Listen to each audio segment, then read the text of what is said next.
Comenzamos la unidad 1 con una motivación para el estudio de la materia. Veremos un poco de la historia de cómo se estudiaron estos dispositivos de cómputo y algunas consecuencias de esos estudios.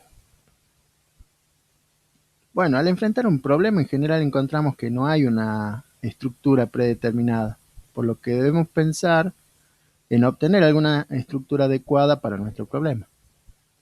Por ejemplo, si tenemos que buscar una cadena en un texto, como cuando buscamos una palabra en particular en una página en el navegador Chrome, veamos cómo era esto. Bueno, acá con control F podemos poner Leibniz. Leibniz tiene 65 entradas. Esta es una página de la controversia sobre cálculo entre Leibniz y Newton. Y veamos cuántas entradas tiene Newton. También tiene 65. Bueno, fueron parejos. ¿Será casual eso? A mí me sorprende lo rápido que encuentra todas las instancias la palabra buscada, ¿no? ¿A ustedes? ¿No? Uno podría pensar, bueno, las computadoras son cada vez más rápidas. Sin embargo, en realidad el algoritmo utilizado está basado en un autómata finito. Y eso hace que se obtengan resultados con muchas menos comparaciones que si buscáramos la cadena mediante un algoritmo de fuerza bruta. Alguna vez al programar un formulario de entrada en una página web, podemos requerir una dirección de correo al usuario. Entonces necesitamos alguna función que nos permita determinar si la cadena ingresada responde al patrón de una dirección de email correcta.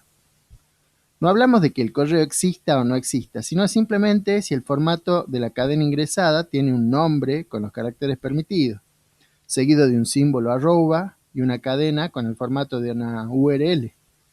Eso lo podemos resolver con una expresión regular. Esta es una función que existe, por ejemplo, en PHP que se llama, bueno, filtros, ¿no? Entonces yo acá pongo una variable, que en este caso es el email, la cadena con el email, y un tipo de filtro que ya lo tiene especificado, que básicamente es una expresión regular. O puede ser también que debamos implementar un editor de código fuente, como los que existen en la red, Sublime, o Code, o Atom. Si los conocen habrán notado que resaltan las palabras claves, los nombres de las variables, e incluso tabulan correctamente los bloques, o los cierres de estructura de control, como el forend. Bueno, hay una estructura subyacente en la resolución de estos problemas. Entonces, la tarea consiste en encontrar una estructura adecuada y repensar la forma de resolver mediante esa estructura los problemas que se presentaron. Buscar una cadena en un texto, entonces puede convertirse en aceptar cadenas que terminen con una secuencia determinada de símbolos. O formar la expresión regular que acepta una dirección de email bien escrita. O un analizador sintáctico que acepte código fuente bien escrito.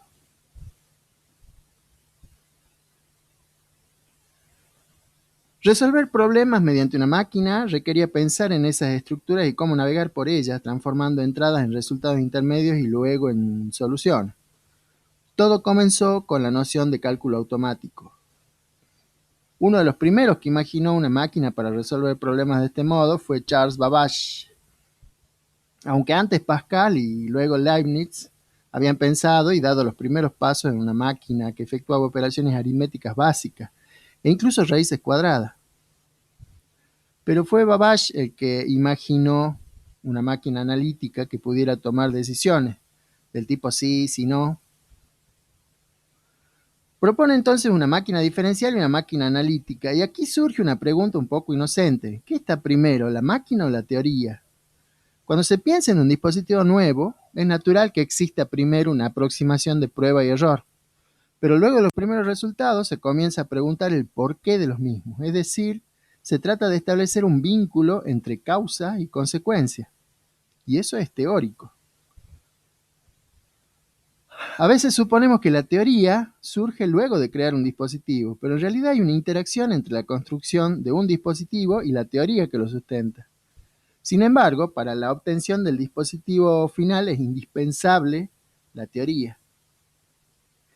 Y aún antes de la existencia del dispositivo, existen modelos sobre los cuales se puede operar. En particular, no hace falta una computadora para realizar cálculos. La suma o la multiplicación, de hecho, son algoritmos que nos han enseñado en la escuela primaria. En el año 1900, en París, se realiza el segundo Congreso Internacional de Matemáticos, y ahí el prestigioso matemático alemán David Hilbert presenta una lista de 23 problemas abiertos, eso quiere decir que no estaban resueltos, que proponía deberían resolverse en el siglo que comenzaba. En particular, el problema número 2 consistía en obtener un sistema completo y consistente de axiomas para la aritmética. Este era el primer paso para obtener un algoritmo para demostrar proposiciones, que el mismo Hilbert, junto con Wilhelm Ackermann, otro matemático alemán, formaliza como una propuesta con el Entscheidungsproblem, que en castellano quiere decir problema de decisión. Este consistía básicamente en construir un algoritmo que decidiera si una determinada fórmula de cálculo de primer orden, o lógica de predicados de primer orden, que básicamente consiste en un lenguaje de primer orden con símbolos que denotan elementos, que pueden ser constantes, variables o funciones, relaciones entre esos elementos, conectores del tipo AND, OR, etcétera, etcétera, y cuantificadores, el existencial y el universal. Bueno, encontrar un algoritmo que pudiera decidir si una conjetura puede transformarse en un teorema sería fantástico. Sin embargo, un joven llamado Kurt Gödel le asesta un golpe mortal a esta idea. ¿Recuerdan que el primer paso para lograr este propósito era obtener un conjunto consistente y completo de axiomas? Bueno, resulta que Gödel demuestra que es imposible que en cualquier formulación de las matemáticas que cubra los axiomas de Peano se pueda construir una afirmación sobre la cual no se puede determinar su veracidad. Ojo que esta afirmación se puede construir. Es decir, nosotros vamos a buscar una afirmación que no se pueda resolver dentro de ese sistema axiomático. Tiene mucho que ver con las paradojas, y vamos a ver dentro de esta misma unidad un ejemplo de algo así. Cuando analicemos los límites de un lenguaje de programación, para lo cual vamos a usar el teorema de Cantor de forma lateral. Pero paciencia, por ahora. Ya vamos a llegar a eso en los próximos videos. Vamos a hacer acá una digresión, porque no necesariamente sabemos de qué se trata el sistema de axiomas de Peano. Vamos a tomar un conjunto que denotaremos como los naturales, aunque en el fondo acá lo estamos definiendo. También vamos a tener una función sucesor S de n que va de los naturales a los naturales.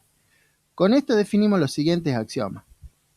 El 0 está en n mayúscula. Para todo n, en n mayúscula, voy a tener un sucesor S de n que también está en n mayúscula. El sucesor de S de n es único. Para todos los elementos m y n en n mayúscula, si si S de n es igual a S de m, entonces n es igual a m. O sea que el sucesor es único, efectivamente. El 0 no es sucesor de ningún número. Es decir, que el 0 es el primer elemento del conjunto, el elemento más chico. Finalmente tenemos un axioma que dice que si S mayúscula es un subconjunto de n mayúscula, tal que 0 pertenece a S mayúscula y si n pertenece a S mayúscula, entonces el sucesor de n también pertenece a S mayúscula. Con estas condiciones cumplidas, va a resultar que S mayúscula no es otra cosa que n mayúscula. O sea que es el mismo conjunto. Este último axioma lo llamamos el axioma del principio de inducción, y después veremos su utilidad para algunas demostraciones. Algunos autores incluyen las siguientes definiciones como axiomas, pero nosotros vamos a considerar a estos 5 axiomas como la base, y sobre esta vamos a definir la suma y el producto de la siguiente forma. La suma se define de forma recursiva como n más 0 queda igual a n. Es decir, que el 0 es un elemento neutro para la suma. La suma de n más el sucesor de m es igual al sucesor de n más m. Veamos un ejemplo de cómo funciona esta definición. Supongamos que queremos sumar 3 más 2.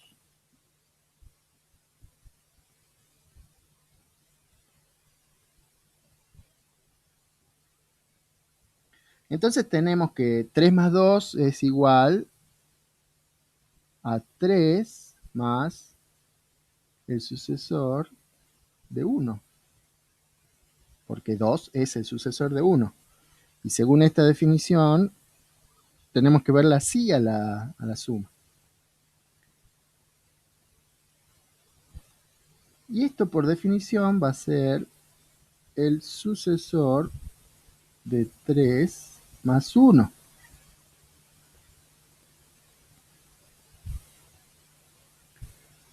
Bueno, ahora necesitamos saber cuánto, es 3 más 1, ¿no? Porque queremos saber su sucesor.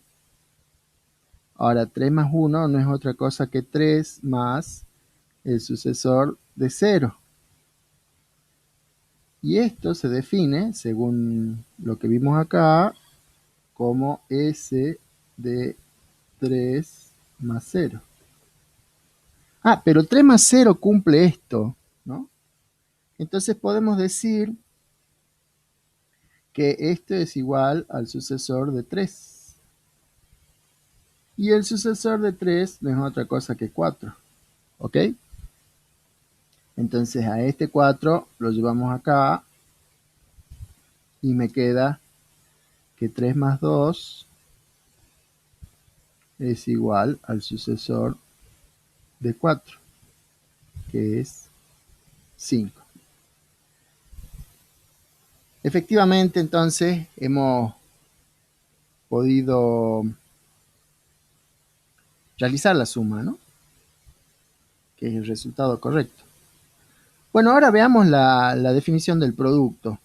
También es una definición recursiva, con n por 0 igual a 0. Y n por el sucesor de m igual a n por m más n. Bueno, yo les propongo como ejercicio que calculen el producto de 3 por 2. 3 por 2. De manera similar a como hemos calculado la suma antes. Volvamos a nuestra historia de la teoría de la computación. A mitad de la década de 1930, tres matemáticos, Alan Turing, Alonzo Church y el mismo Kurt Gödel, propusieron de forma separada modelos equivalentes de cómputo que resultaron establecer un límite algorítmico para la resolución de problemas. Es decir, ningún dispositivo automático de cómputo es más poderoso que estos dispositivos propuestos por ellos.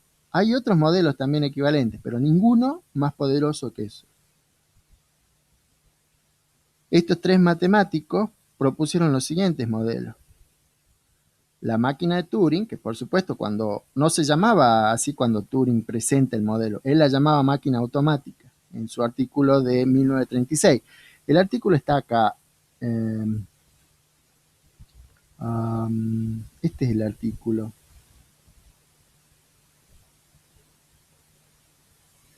Bueno, números computables con una aplicación al Entscheidungsproblem. Esta aplicación es justamente la que demuestra, aunque ya estaba demostrado, pero demuestra que no se puede resolver el Entscheidungsproblem.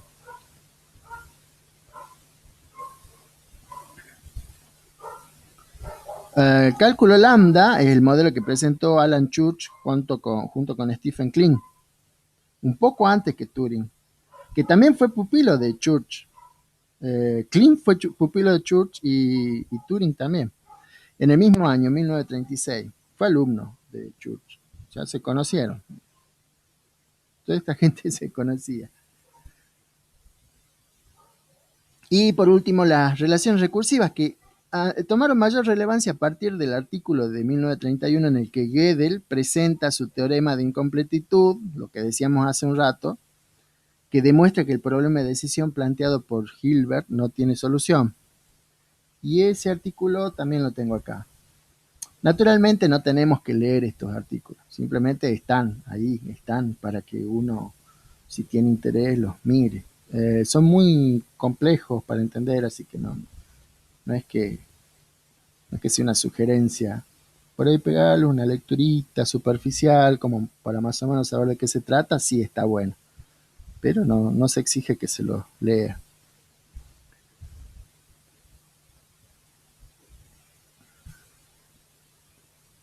Bueno, lo fundamental de estos tres modelos es que son equivalentes y marcan un límite de las cosas que pueden resolverse con un algoritmo, ¿no? Existen problemas que no pueden resolverse a través de un algoritmo.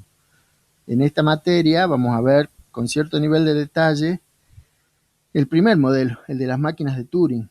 En teoría de la computación 3 vamos a utilizar mucho más las máquinas de Turing, tanto para la teoría de computabilidad como para la teoría de complejidad computacional.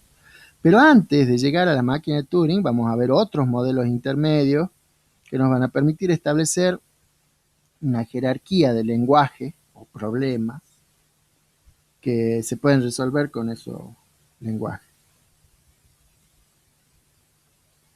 Veamos ahora una cuestión que resulta intrigante. ¿Hay diferencias entre una teoría y un lenguaje? Hay quienes postulan que los lenguajes son estructuras que van más allá de una forma de comunicarnos, sino que son una forma natural de almacenar e inferir conocimiento. Vamos a ver en estas materias que para nosotros los problemas van a ser convertidos en lenguaje y luego vamos a tratar de resolver problemas dentro de ese ámbito, el de los lenguajes. Entonces, adquiere la siguiente pregunta algo de sentido. ¿Es la matemática un lenguaje? Bueno, sobre esto también hay un artículo que está ahí, para el que quiera leerlo me avisa y yo se los paso, ¿no? Bueno, aunque si lo buscan, es la matemática un lenguaje de Daniel Quesada. Naturalmente en este artículo el enfoque es más profundo, más cercano a la filosofía de la ciencia, pero nos brinda una serie de cuestiones que seguramente no forman parte de nuestras inquietudes cotidianas. Veamos, expresamos conceptos matemáticos mediante un lenguaje, así como problemas y soluciones. Usamos símbolos especiales y reglas para formar expresiones válidas. Sin embargo, el lenguaje solo sirve como medio para expresar ideas que van más allá del mismo lenguaje. Por lo tanto, la matemática no es un lenguaje.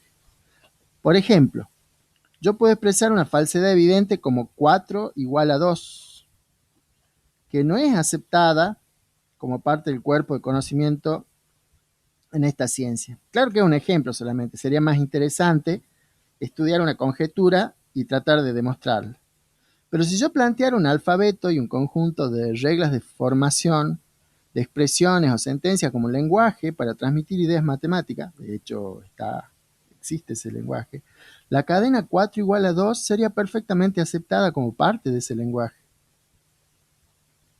Salvo que ese lenguaje solo aceptara proposiciones correctas, que es más o menos lo que proponía Hilbert, ¿no? Pero bueno, ya vimos que esto no es posible. No se puede resolver esto mediante algoritmos. Ok, la matemática no es un lenguaje, pero ahora se me ocurre otra pregunta.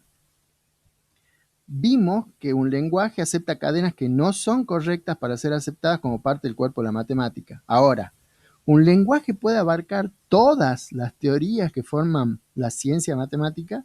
De nuevo, la respuesta es negativa. Pero entonces nos encontramos con un problema insalvable. Tenemos por un lado el lenguaje y por otro la teoría. Resulta que la intersección entre estos dos va a ser el límite alcanzable para nuestro conocimiento. Y bueno, no sé, suena feo, pero es así. Al menos hasta que alguien demuestre lo contrario. Bueno, en el siguiente video vamos a ver vamos a hacer el repaso de algunos conceptos que nos van a resultar útiles. Entonces, hasta el próximo video.